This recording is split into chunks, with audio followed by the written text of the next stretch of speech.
दादाजी के से मिले थे 1904, 1905, 1917, 120 साल से भी पुराने सिक्के थे। उसके बाद जो हमारी बर्थडे में और आपकी शादी में जो हार मिला था, आपकी शादी में जो चूड़ियाँ मिली थी, और फिर हमारे पिता होगा। सोचिए क्या आप क्या विश्वास करेंगे? अरे अपना नाम बताइए। मेरा नाम सुदेश कपूर। कपूर जी जो है क्या हुआ है आपका, क्या हादसा हुआ? हमने 2013 से खाता खोला हुआ है और लॉकर भी खोला हुआ है। तो हम बैंक के मुताबिक 40 बार गए हैं। कौन से बैंक में? Punjab national bank, old Faridabad में। कहाँ पर है? ये रेलवे रोड ओल्ड फरीदाबाद में है। तो वहाँ गए हैं। पिछले हम 2 साल से नहीं जा पाए थे, मैं तबीयत ठीक नहीं थी। फिर अभी पीछे गए 21 मार्च को, 21 ये गए हैं, तो तब चाबी लगी नहीं। फिर उन्होंने बोला जी हम टेक्नीशियन को बुला देंगे, आप एप्लीकेशन दे दो। तो फिर हमने एप्लीकेशन दे दी, तो उन्होंने टेक्नीशियन को बुलाया, तो फिर हमें फ़ोन किया, हम गए वहाँ। फिर चाबी उसने भी लगाई, नहीं लगी। फिर उसके बाद उन्होंने फिर कहा जी अब लॉकर तोड़ना पड़ेगा, उसके लिए एप्लीकेशन लिख दो। फिर एप्लीकेशन लिखी हमने, फिर हमारे सामने ही तोड़ा गया। सामने तो लॉकर हमें बिल्कुल खाली मिला। आपकी माने तो जो आपके पास चाबी थी उससे लॉकर नहीं खुला? उससे खुला नहीं, 2 बार गए, दोनों बार नहीं लगी चाबी वो। जबकि हमारी चाबी के बिना लॉकर खुल नहीं सकता। तो अब गए, अब तोड़ा, चाबी हमारी लगी नहीं। फिर उन्होंने कहा जी तोड़ना पड़ेगा, तोड़ा, तो उसके बाद लॉकर बिल्कुल खाली मिला। उसमें कितना सामान था लगभग? हमारा लगभग जी 25 लाख का आज के हिसाब से। क्या मानते हो इसमें लापरवाही किसकी होगी? देखो जी इसमें लापरवाही मेरे हिसाब से तो बैंक वालों की है। कोई अंदर दूसरा तो जा नहीं सकता, कोई और जाके खोल लेगा ऐसा तो है नहीं, क्योंकि हम भी जाते हैं तो हमारा नाम है तो हमें जाने देते हैं, हमारे साथ कोई होगा तो उसको नहीं जाने देते अंदर। तो लापरवाही तो है ना बैंक की। तो आपकी माने तो जो है बैंक में भी सेफ नहीं रहा सामान? नहीं जी, अब तो बैंक में सेफ रहा ही नहीं, अब तो विश्वास उठ गया, इतने सालों से भरोसा था। तो ऐसी कहीं कंप्लेंट दी है? हाँ जी, कंप्लेंट की है। कहाँ पर? ये ओल्ड के पुलिस स्टेशन में की है हमने कंप्लेंट। तो अभी आप क्या चाहते हैं?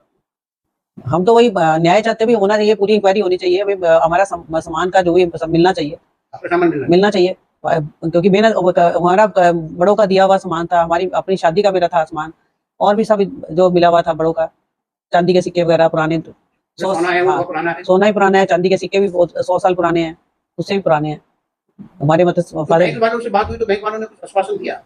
बैंक वालों ने कहा जी आप कोई कंप्लेंट नहीं करो, किसी को बुलाओ नहीं, हम कोशिश करेंगे, हम अपने तौर पे देखेंगे। पर उन्होंने कुछ नहीं किया। तो उसके बाद फिर हमने कंप्लेंट भी की। पहले तो उन्होंने एफआईआर भी दर्ज नहीं करने को तैयार हुए। वो कहते जी पहले इंक्वायरी होगी, फिर उसके बाद एफआईआर दर्ज की जाएगी। और इंक्वायरी 7 दिन में इंक्वायरी में टाइम लेंगे तो कैसे होगा? उसमें तो कुछ भी नहीं साफ हो जाएगा जो है वो भी। सर अपना नाम? मेरा नाम आशीष कपूर है जी। आशीष जी आप क्या लगते हैं? ये मेरी माता जी हैं जी, मैं उनका बेटा हूँ।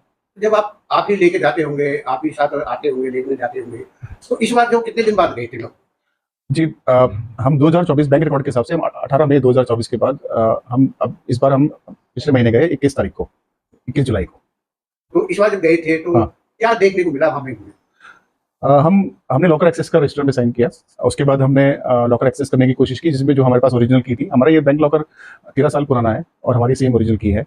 हमने एक्सेस का रिक्वेस्ट डाली, फिर जो लॉकर इंचार्ज वो मास्टर की जो लेके आते हैं, मैं वो लेके आए, और उन्होंने दोनों चाबियां डाली। उनकी चाबी घूम रही थी, हमारी चाबी नहीं घूम रही थी। तो उन्होंने हमें कहा कि अभी लॉकर एक्सेस नहीं हो पा रहा है, हम टेक्नीशियन को बुलाएंगे, और टेक्नीशियन को बुलाने के बाद आपको दोबारा फ़ोन करेंगे, और आप इसके लिए एक एप्लीकेशन दीजिए। हमने एप्लीकेशन दे दी थी उनको 21 जुलाई को जी। जैसे माता जी कह रही है कि बैंक वालों ने मना किया था कि कंप्लेंट वगैरह मत करिए, या फिर तो क्या ऐसा कुछ हुआ? देखिए जी, बैंक वाले ने बोला कि आप इस इन्फॉर्मेशन को सिटीजन से मत शेयर करिए या मीडिया में मत लेके जाइए। पुलिस उस टाइम पे वहाँ पे आई थी। हमने एफआईआर के लिए रिक्वेस्ट करी थी, तो वो उसके लिए हम बाद में गए भी एफआईआर करवाने। तो क्या लगता है कि जो है बैंक वाले बचना चाह रहे हैं? जो इतना बड़ा सामान हुआ है, पहले भी एक दिन हो चुका था ये, तो क्या इसमें बैंक की लापरवाही है? बैंक पे आपको शक है कि बैंक के किसी कर्मचारी ने ऐसा किया है?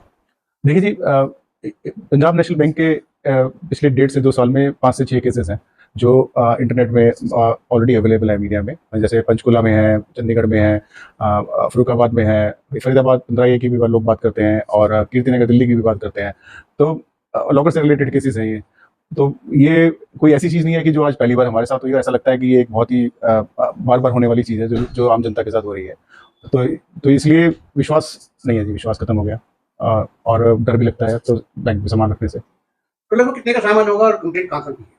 जी हमने एफआईआर करवाई है, जो हमें कल सुबह एफआईआर हुई, हमारी कॉपी मिली हमें एफआईआर की। हमने ये इंसिडेंट हमारे साथ जब हमने लॉकर ब्रेक की रिक्वेस्ट दी थी और लॉकर ब्रेक हुआ था, तो ये 28 जुलाई को हुआ था। तो उस दिन हमने ऑनलाइन पुलिस को कॉल करके भी बुलाया था, एंड उसके बाद हम शाम को थाने में गए थे। थाने से हमें पर्ची मिली कंप्लेंट चढ़ाने की, और उन्होंने हमारी एफआईआर की कॉपी को रिसीविंग करके हमें दे दिया। और या उसके बाद हमने बैंक ने हमें उसी दिन, बैंक मैनेजर ने हमें एश्योरेंस का एक लेटर दिया, ताकि हमें 7-8 दिन की इंक्वायरी का टाइम चाहिए। मैंने उनसे मांग की कि मुझे सीनियर ऑफिशियल सेवा एश्योरेंस चाहिए जी, क्योंकि आप ही का बैंक है, आप ही की ब्रांच, और आपकी ब्रांच में ही अगर ये केस हो रहा है तो मेरी आपकी इंश्योरेंस जो है मुझे सही पूरी नहीं लगती है जी। तो वो आज की डेट पे आज 1 अगस्त हो गई है, अब तक कोई इंश्योरेंस नहीं मिली है बैंक से हमें क्लियर। हमारी बैंक से 2 बार मीटिंग हुई है, वर्बल बार बोल देते हैं, और पर कोई रिटर्न इंश्योरेंस नहीं मिल रही है। हमने बैंक नोडल ऑफिस में ईमेल करके पूरी कंप्लेंट लिखवाई भी है, भेजी भी है, अब तक उसका कोई भी रिप्लाई नहीं आया। ये कंप्लेंट हमने 29 तारीख को भेजी थी, आज 1 अगस्त हो गई है, कोई ईमेल रिप्लाई नहीं आया हमारे पास। किसी सीनियर एम्प्लॉय को कॉल करने की कोशिश करते हैं, जैसे मेरी पत्नी ने कॉल करने की कोशिश करी जोनल हेड को, तो वो कहते हैं कि हम आपसे बात नहीं करेंगे। हम तो ये ऐसा इंसिडेंट है जी, हमारे परिवार पे मुश्किल का समय है। और बैंक से जो एक्सपेक्टेशन है, जो रवैया है, वो ऐसा चाहिए कि हमें एश्योरेंस मिलनी चाहिए कि, और कार्रवाई पूरी होनी चाहिए, क्योंकि पिछले 6 केसेस के बाद ये कार्रवाई का से भी विश्वास बहुत ज़्यादा नहीं है इस कार्रवाई के ऊपर भी। उसमें कुछ समाधान निकला नहीं जो पंजाब नेशनल बैंक में पहले हुई है। पुलिस की तरफ से कोई आश्वासन मिला? ये पुलिस की तरफ से जो एफआईआर मिली है जी, और उनकी फोरेंसिक टीम गई थी, फोरेंसिक टीम ने अपने जो उनको काम करना था उन्होंने किया। क्या मानते हैं, क्या नाम है, बैंक के जो है किसी कर्मचारी का हाथ हो सकता है, या इसमें जो बैंक मैनेजर है उसकी लापरवाही हो सकती है? देखिए जी, मेरे सामने मैंने पहली बार लॉकर ब्रेक ओपन होते हुए देखा। लॉकर ब्रेक ओपन होने में सिर्फ 6 नट होते हैं, स्क्रू होते हैं, उसको आप ड्रिल मशीन से खोल लेते हैं, और 10 से 15 सेकंड में लॉकर ओपन हो जाता है। और उसके बाद लॉकर के अंदर लेवर होता है, जिसमें एक मास्टर की लगती है बैंक की, और दूसरा लेवर होता है जिसमें कस्टमर की लगती है। तो जब मेरा लॉकर ओपन करने की कोशिश कर रहे थे, तो बैंक की जो है वो लग रही थी और घूम रही थी, और कस्टमर की जो है वो घूम नहीं रही थी, मेरी जो की थी। तो मुझे ऐसा लगता है कि उसको पहले ब्रेक करके उसमें लीवर या लॉकर को चेंज किया गया है। और फोटो से भी ऐसा लगता है कि जो वहाँ पे वीडियो और फोटो ले रहे थे, तो पुलिस वाले और जो फोरेंसिक टीम वहाँ थी, देख के लगा कि ऐसा कि वो उसके साथ छेड़छाड़ी की गई है, टेम्परिंग करी गई है। और इसमें एफआईआर में भी पुलिस ने संदेह दिखाया है कि हाँ, उसमें टेम्परिंग का संदेह लगता है उनको।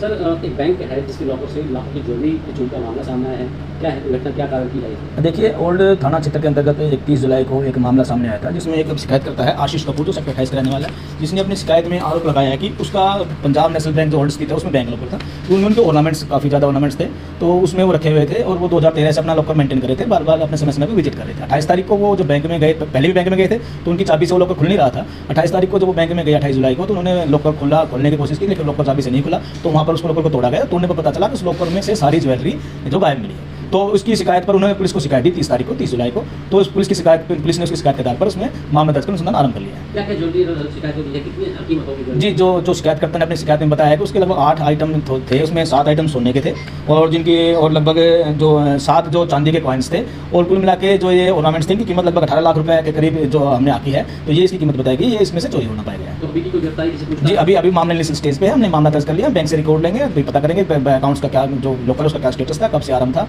और किस वजह से ये चाबी से खुला नहीं, तो हम पोस्टिंग डिटेल्स लेंगे, किस कब गायब हुआ ये पता करेंगे, और सीसीटीवी फुटेज जो बैंक की हैं, जो टेक्निकल रिकॉर्ड्स है वो लेंगे, उसके ऊपर किस में आगे कार्रवाई करेंगे।